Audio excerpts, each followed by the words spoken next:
வணக்கம். Welcome to mister review channel. நாம் இன்றைக்கி பார்க்கக்கூடியது தமிழ் சினிமா செய்திகள்.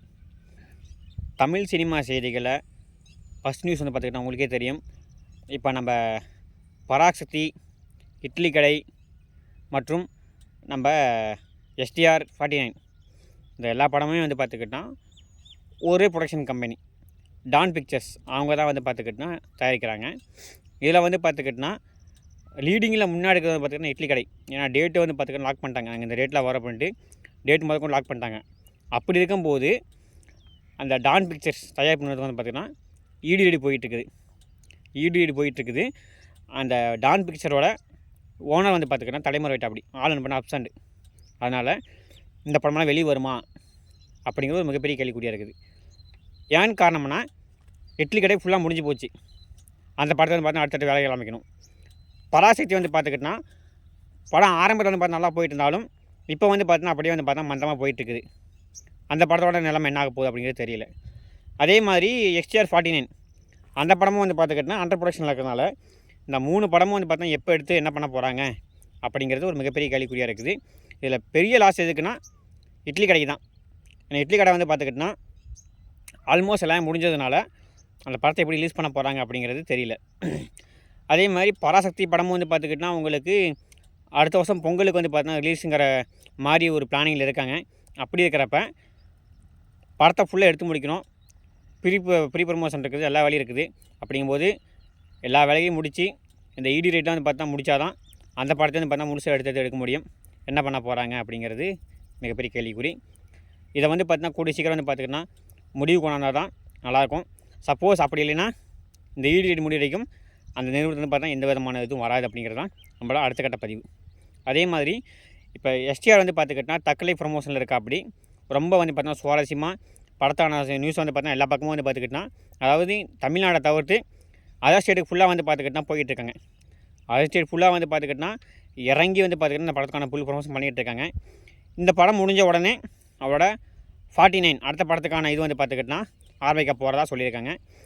அடுத்த படம் வந்து பார்த்துக்கிட்டா அதான் STR 49. சப்போஸ் அந்த படம் ஆரம்பிக்கலனா அவர் டேரெக்டாக வந்து பார்த்துக்கிட்டா STR 51 AGS தயாரிக்கிறாங்க பார்த்தீங்களா, அந்த படத்தை வந்து பார்த்தா ஸ்டார்ட் பண்ணுற மாதிரி இருக்கும். ஏன்னா இப்போ டான் பிக்சர்ஸில் வந்து பார்த்திங்கன்னா ரெடி போயிட்டு இருக்கிறதுனால சப்போஸ் இந்த படம் அப்படி இல்லைன்னா ஒரு 1 மந்த் கேப்லேயே வந்து பார்த்துக்கிட்டா அந்த STR 51க்கான வேலையை வந்து பார்த்துக்கிட்டா ஆரம்பிச்சுவாங்க அப்படின்னா சொல்லியிருக்காங்க. எதுவாக இருந்தாலும் தக்கலை படம் வெளியே வந்ததுக்கப்புறம் தான் அடுத்து என்ன பண்ண போகிறார் STR அப்படிங்கிறது அஃபீஷியலாக தெரிய வரும். அது வரைக்கும் நமக்கு வந்து பார்த்துக்கிட்டா எந்த விதமான தகவலும் இல்லை. அதே மாதிரி கமலஹாசன் சார் வந்து பார்த்துக்கிட்டா இந்த தக்கலைஃபுக்கான ப்ரொமோஷனில் ரொம்ப இறங்கி பண்ணிக்கிட்டு இருக்கா. அப்படி இதை முடித்த உடனே KGH 174 அந்த அன்பறிவு மாஸ்டர் இருக்காங்க பார்த்தீங்களா, அவங்களோட படத்தை வந்து பார்த்தா நடிக்க போகிறா. அப்படி படம் வந்து பார்த்துக்கிட்டா ரொம்ப ஷார்ட் டைம், குறைஞ்சபட்சம் பார்த்துக்கிட்டா 60 நாள் எடுக்க போகிறான்னு பார்த்தா ஒரு தகவல் வந்துருக்குது. படத்தில் வந்து பார்த்தீங்கன்னா ஹீரோயின் இல்லாதனால முழுக்க படம் ஆக்ஷன் பேஸ்டாக இருக்கிறதுனால படத்தை வந்து பார்த்தா கொஞ்சம் சீக்கிரமான ஷெடியூலில் படத்தை எடுத்து சீக்கிரமாக முடிச்சிடணும் அப்படிங்கிற மாதிரி ஒரு மைண்ட் செட்டில் இருக்காங்க. அதையும் வந்து பார்த்துக்கிட்டா கமலஹாசன் சார் ரெஸ்ட்டே எடுக்காமல் இந்த படத்தோட தக்லைஃப் ரிலீஸ் ஆகிட்டு ஒரே வாரத்தில், அதாவது ஜூன் 2nd வீக்லேருந்து பார்த்துக்கிட்டா இந்த படத்தை ஆரம்பிக்க போகிறாங்க அப்படிங்கிற மாதிரி சொல்லியிருக்காங்க. என்ன பண்ண போகிறாங்க அப்படிங்கிறது கூடிய சீக்கிரம் தெரிய வரும். அதுக்கு அடுத்த நியூஸாக வந்து பார்த்துக்கிட்டா நம்ம விக்ரம் வந்து பார்த்துக்கிட்டா வீரதீரன் சூரம் முடிச்சுட்டு மடன் அஸ்வினோட ஒரு இதில் வந்து பார்த்துக்கிட்டு பார்த்தீங்களா, மடன் அஸ்வின் கூட வந்து பார்த்தீங்கன்னா சேர்ந்து ஒரு படம் பண்ணுறதா இருந்துச்சு பார்த்தீங்களா. அந்த படத்துக்கு வந்து பார்த்தீங்கன்னா அப்படியே வந்து பார்த்தா ஸ்டாப் ஆகி நிற்குது. என்ன காரணம்னு கேட்டால் விக்ரமுக்கு வந்து பார்த்தீங்கன்னா வீரதீரன் ஒரு மிகப்பெரிய ஹிட் ஆகும்னு எதிர்பார்த்தாங்க. பட் எதிர்பார்த்த அளவுக்கு வந்து பார்த்தா போகலை. விக்ரம் வந்து பார்த்தீங்கன்னா படத்துக்கு 50 கோடி சம்பளம் கேட்டதுனால அவ்வளோ சம்பளம்லாம் தர முடியாது அப்படின்ட்டு கொஞ்சம் ஒதுங்கி இருக்கிறதா நியூஸ் வந்துருக்குது. ஆனால் அது கிடையாது. அந்த படத்தோட ஒன் ஆஃப் த ப்ரொடியூசர் வந்து பார்த்தீங்கன்னா சேம் இந்த டான் ப்ரொடக்ஷன் கம்பெனி தான். அவங்க வந்து பார்த்துக்கிட்டா இந்த ED ரேட்டில் இருக்கிறதுனால இதை வந்து பார்த்தா மறைக்கிறதுக்காண்டி கதை வந்து பார்த்தோன்னா ஃபுல் ஸ்கிரிப்ட் ரெடி ஆகலை, விக்ரமோட சம்பளத்தை நாங்கள் குறைக்கிறோம் அப்படி இப்படின்னு சொல்லிக்கிட்டு இருக்காங்க. அதனால் இது முடித்த உடனே அது என்ன பண்ண போகிறாங்க, எல்லாத்துக்கும் அந்த ஒரே ஒரு ED ரைடு, அந்த ரைடு முடிஞ்சதுக்கப்புறம் தான் எல்லாமே வந்து பார்த்துக்கிட்டா நார்மல் நிலைமைக்கு வரும். அது வரைக்கும் வந்து பார்த்துக்கிட்டா என்ன பண்ண போகிறாங்க அப்படிங்கிறது ஒரு மிகப்பெரிய கேள்விக்குறி தான். என்ன பண்ணுறாங்க ஏது பண்ண காத்திருக்காங்கிறத கூடிய சீக்கிரம் அடுத்தடுத்து அஃபீஷியலாக வரக்கூடிய நியூஸில் நான் கண்டிப்பாக உங்களுக்கு தெரியப்படுத்த ஆரம்பிக்கிறேன். அதே மாதிரி இப்போ STR 49 படத்துக்கு பார்த்தீங்களா, அந்த படத்துக்கு வந்து பார்த்துக்கிட்டா படம் வந்து பார்த்தோன்னா ஷூட்டிங் ஆரம்பிக்கல. ஆனால் இந்த படத்தோட இசை அமைப்பாளர் சாய் அபியங்கர் வந்து பார்த்துக்கிட்டோன்னா நாங்கள் படத்தை வந்து பார்த்துக்கிட்டோன்னா 3 பாட்டம் முடிச்சிட்டோம். 3 பாட்டம் முடித்தாலும் இதில் ஒரு பாட்டில் வந்து பார்த்தா நானும் சிம்புவும் வந்து பார்த்துக்கிட்டோன்னா சேர்ந்து ஒரு பாட்டில் வந்து பார்த்தோன்னா பாடியிருக்கோம். அந்த பாடம் பார்த்தோன்னா அற்புதமான சாங்காக இருக்கும். ஒரு லவ் சாங் மாதிரி இருக்கும்.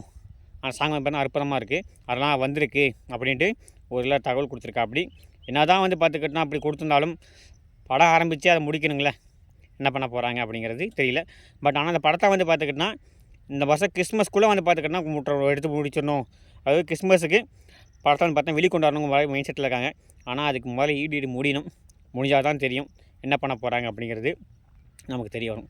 அதே மாதிரி உங்களுக்கே தெரியும், விஜயோட பையன் ஜேசன் ஜோசப் வந்து பார்த்திங்கன்னா ஒரு படம் எடுத்துக்கிட்டு இருக்கா. அப்படி படம் வந்து பார்த்துக்கிட்டோன்னா ரொம்ப வேகமாக மும்முரம் போயிட்டுருக்குது. ஆனால் அந்த படத்தோட செட்லேருந்து வர நியூஸ் எல்லாமே வந்து பார்த்துக்கிட்டோன்னா விஜயோட பையனா இது அப்படிங்கிற மாதிரி நமக்கு தெரிய வருதாமா. ஏன்னா ஒரு பில்டப் இல்லை, ஒரு பந்தா இல்லை.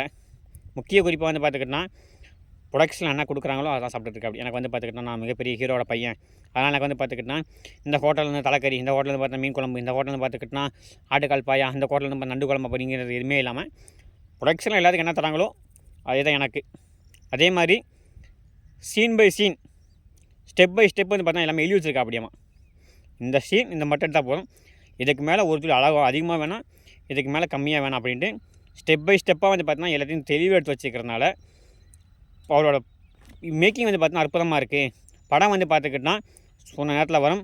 இவங்களும் வந்து பார்த்துக்கிட்டோன்னா சேம் மாதிரியே தான். பொங்கல் ரிலீஸாக வந்து பார்த்தாரு, பொங்கலுங்கிறேன் தீபாவளி கிறிஸ்மஸ் ரிலீஸாக ஏம் பண்ணுறாங்க. இந்த படத்தை எப்படியாவது பார்த்தா சீக்கிரமாக எடுத்து முடிச்சு கிறிஸ்மஸ்க்குள்ளே படத்தை கொண்டாந்துடணும்.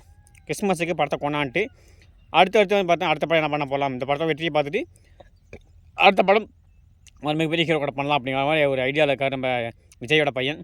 அவரோட எண்ணம் அமைய நல்லபடியாக அமைய நம்ம வாழ்த்துக்கள் தெரிவிச்சிருவோம். அதே மாதிரி உங்களுக்கே தெரியும், இப்போ நம்ம எஸ்கே வந்து பார்த்துக்கிட்டோன்னா நம்ம இந்த படத்தோட மதராசி ஷூட்டிங்கில் இருக்கா. அப்படி பராசக்தி ஷூட்டிங் வந்து பார்த்துக்கிட்டோன்னா கொஞ்சம் ட்ராப் ஆகி அதாவது அப்படி நிற்கிறதுனால பெண்டிங்கில் இருக்கிற மதராசி படத்தை கிளைமேக்ஸ் ஷூட்டிங் எடுத்துருவோம் அப்படின்ட்டு அவர் கிளம்பி மொத்தமாக இலங்கைக்கு போயிட்டாங்க. ஏன்னா இலங்கையில் வந்து பார்த்துக்கிட்டோன்னா இதோட ஷூட்டிங் நடந்துக்கிட்டு இருக்குது. அதை முடிச்சு தான் அடுத்து வந்து பார்த்தீங்கன்னா பராசக்திக்கு வரணும். அந்த இலங்கையில் வந்து பார்த்தீங்கன்னா முடிச்சுட்டு இங்கே வரதான் வந்து பார்த்தா ஐடியா இருக்காங்க. அந்த படத்தை முடிச்சுட்டு அந்த படத்தை வந்து பார்த்துக்கிட்டோன்னா மேபி தீபாவளி அதிகபட்சம் வந்து பார்த்துக்கிட்டோன்னா கிறிஸ்மஸுக்கும் அந்த படத்தையும் மேம் பண்ணுற மாதிரி சொல்கிறாங்க. பட் ஆனால் மதராசியை வந்து பார்த்தா முழுக்க வந்து பார்த்தா ஒரு ஃபெஸ்டிவலிஸாக தான் கொண்டாட ஆசைப்படுவாங்க. அவங்க முழுக்க ஃபோக்கஸ் பண்ண தீபாவளி தான் என்ன பண்ண போகிறாங்க அப்படிங்கிறது நமக்கு தெரிய வரும். அதே மாதிரி உங்களுக்கே தெரியும், ஆகஸ்ட் 15 தலைவர் நம்ம கூலி படம் வந்து பார்த்தா ரிலீஸ் ஆகுது. சரி, இந்த படத்தில் வந்து பார்த்தா வேறு எந்த படமும் வராது அப்படின்ட்டு வேறு எந்த படமும் வரக்கூடாதுங்கிறக்காக தான் அவங்க வந்து பார்த்திங்கன்னா முன்னாடியே வந்து பார்த்துக்கிட்டோன்னா அஃபிஷியலாக டேட் வந்து பண்ண அனௌன்ஸ் பண்ணியிருந்தாங்க. இந்த மாதிரி நாங்கள் பார்த்தா ஆகஸ்ட் 15 வரோம் அப்படின்ட்டு. மிகப்பெரிய ஸ்டார் அடிச்சிருக்காங்க. Super star Rajinikanth, Amir Khan,